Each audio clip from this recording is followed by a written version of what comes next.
Hello friends, welcome back to my channel study with Ashish.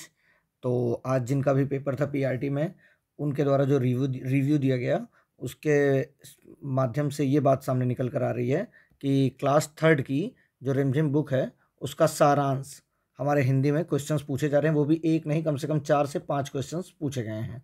तो उसी prospectus में मैं आपके सामने इस वीडियो में क्लास थर्ड की बुक का सारांश लेकर आया हूँ।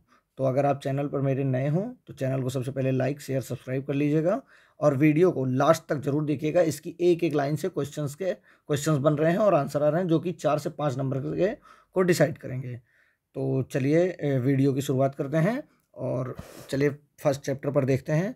फर्स्ट चैप्टर का नाम क्या दिया गया है? कक्कू। और इसके लेखक कौन है? रमेश चंद्र शाह। तो आपको लेखक के नाम जरूर याद रखने हैं क्योंकि आज के पेपर में तो लेखक का नाम नहीं पूछा गया है, लेकिन हो सकता है कल के पेपर में आए नाम। और इसके आइए सारांश में देख लेते हैं क्या है। कविता में कक्कू शब्द की व्याख्या की गई है। मतलब अगर आपको कक्कू रिलेटेड सबसे कुछ भी क्वेश्चंस में मिलता है तो आपको ये समझ जाना है कि ये चैप्टर 1 से कक्कू चैप्टर से पूछा गया है, जिसके राइटर रमेश चंद्र शाह हैं। नेक्स्ट देखते हैं आगे। इसके जो एक कोयल है जिसे सक्कू भक्कू झक्कू भी कहा गया है। यहाँ पर झक्कू से मतलब है कि वो बहुत झगड़ा करता है, झगड़ालू टाइप का है। भक्कू का मतलब बहुत तेजी से भड़क जाता है। और यहाँ पर सक्कू का मतलब दिया गया है कि वो बहुत जल्दी चिढ़ जाता है। तो ये आपको ध्यान रखना है। चलिए आगे चलते हैं, सेकंड चैप्टर पर देखते हैं। सेकंड चैप्टर का नाम है सेखीबाज मक्खी। तो यहाँ पर आपको समझ में आ रहा हो किसके ऊपर कहानी होगी? मक्खी के ऊपर कहानी दी गई होगी। इसके लेखक कौन है? योगेश जोशी जी। तो अब आइए इसके देख लेते हैं सारांश। शेर व मक्खी के झगड़े से प्रारंभ होती है यह कहानी। यह कहानी किससे प्रारंभ होती है? शेर और मक्खी के झगड़े से, जिसमें नींद से परेशान शेर मक्खी से हार मान लेता है और उसके बाद हाथी व लोमड़ी भी हार मान लेते हैं, किंतु मकड़ी के जाले में फंसकर अंततः मक्खी हार जाती है। तो हमें यहाँ पर ये देखना है कि अगर कोई भी क्वेश्चंस में या कोई लाइन दी गई है जिसमें मक्खी का जिक्र हुआ है, मक्खी से परेशान है सारे जानवर, शेर, हाथी, लोमड़ी वगैरह, और बाद में वो खुद एक मकड़ी के जाल में फंस जाती है, तो इन सब रिलेटेड से अगर आपको कोई भी स्टेटमेंट दिखता है तो आपको ये जान जाना है कि ये शेखबाज मक्खी चैप्टर से है, जिसके राइटर योगेश जी हैं, योगेश जोशी जी। और यहाँ पर शेखी बात जो जोड़ा गया है इसका मतलब आप जान ही रहे हैं, जो बहुत ज़्यादा शेख कर मतलब बहुत एक्शन मारता हो। तो उसी प्रकार की एक मक्खी थी जिसके ऊपर ये कहानी है। नेक्स्ट चैप्टर 3 है जिसका नाम है चांद वाली अम्मा। तो चंद नाम से आपको समझ गए होंगे क्वेश्चन मतलब किसके ऊपर है ये कहानी। इसके लेखक हैं तारा निगम जी। इसमें देखिए क्या दिया गया सारांश। एक बूढ़ी अम्मा की कहानी है ये, जो अकेले रहती थी। अम्मा की आसमान से लड़ाई के बारे में यह कहानी बताती है।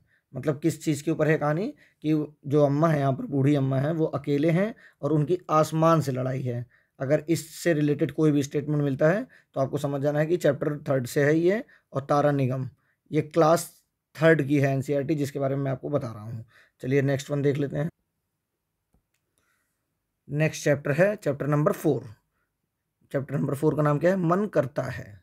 मन क्या करता है इसको आगे आपको पता चलेगा, मन हमारा क्या कर रहा है। मन तो हमारा खाली केवीएस में पास होने का कर रहा है। चलिए आगे देखते हैं। लेखक सुरेंद्र विक्रम जी इसके राइटर हैं। इसके पॉइंट आइए पढ़ लेते हैं। इसमें 1-2 पॉइंट दिए गए हैं। तो एक बच्चे की कहानी है ये, एक बच्चे की कहानी है जिसमें बच्चा बताता है कि उसका क्या क्या करने का मन करता है। जैसे हम माँ बच्चे ही हैं या बड़े हैं तो हमारा भी क्या क्या मन करता है, उसी से रिलेटेड है ये। और जैसे इसमें दिया गया है आसमान में दौड़ लगाना, बाबा बनकर धौंस जमाना। तो ये उसकी ख्वाहिश है। बच्चा जो भी देखता है, हमारे के यहाँ बूढ़े बुजुर्ग जो होते हैं वो जिस प्रकार से काम करते हैं वो बनना चाहता है, आसमान में दौड़ना चाहता है। ये आपको पढ़ के पता चल रहा होगा कि एक बच्चे का है जो बहुत ही अपने मन का मौजी बच्चा है।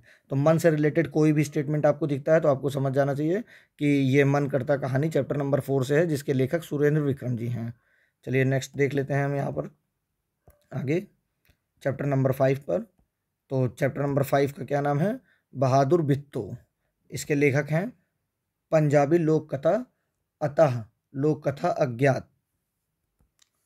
यहाँ पर इसको करेक्ट कर लीजिए, यहाँ पर लोक कथा नहीं लेखक होगा, और अज्ञात इसलिए दिया गया है कि इसके कोई भी लेखक नहीं है जिनका नाम दिया गया हो। तो इसमें आगे आइए देखिए क्या पॉइंट दिया गया, मैं बता देता हूँ आपको। यह एक किसान की पत्नी बिट्टो की कहानी है।